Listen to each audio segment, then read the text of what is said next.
লন্ডনে নামাজের সঠিক সময়সূচি নিয়ে দীর্ঘ ১৫ বছরের গবেষণার ফলাফল ও পুস্তিকা প্রকাশ করেছে ইউনিফাইড উলেমা কমিটি।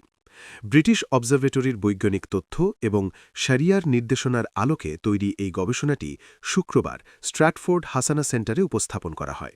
সেমিনারে উলেমায়ে কেরাম জানান, নামাজ ও রোজার নির্ভুল সময় নিশ্চিত করতে এবং কমিউনিটিতে ঐক্য ফেরাতে এই উদ্যোগ কার্যকর ভূমিকা রাখবে।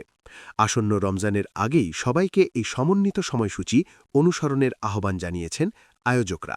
আমরা যে টাইম টেবল দিয়েছি, এই টাইম টেবলটাকে আমরা এই ফতোয়া এবং এই যেটা মনে করেন থিওরি যেটা ইবনে হাজম রাহমাতুল্লাহ আলাইহি দিয়েছেন, এটার সঙ্গে কম্পারেবল আমরা দেখেছি। কারণ আপনি তো এভরিডে যে আপনি মুশাহাদা করবেন তার উপরে ভিত্তি করে টাইম টেবল দেওয়া যায় না।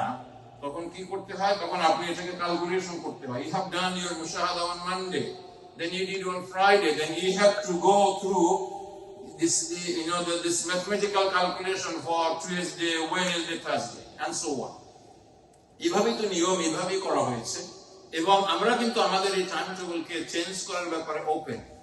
যদি উলামায়ে কেরাম মুশাহাদা করে আমাদেরকে রেজাল্ট দেন যে না, আপনারা যেটা দিয়েছেন আমরা মুশাহাদা এটা দেখি না, এটা এর থেকে আর্লি হবে অথবা লেট হবে, তাহলে আমরা একটা, দুইটা, তিনটা যখন এরকম তিনটা দলিল যখন পাওয়া যায়, সাধারণত আমরা এটা চেঞ্জ করার জন্য রেডি। ডক্টর আবুজার সাহিব চৌধুরী সাহেবের এক সেমিনারের কারণে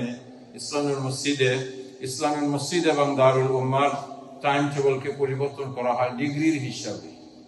আপনারা জানেন শরীয়ত অনুযায়ী ডিগ্রির হিসাব, সায়েন্টিফিক ক্যালকুলেশন অনেকে জায়েজ মনে করেন, কিন্তু শরীয়তের তো মূল আপনার মাসদার হলো এবং আসাস তো হলো আপনার মুশাহাদা।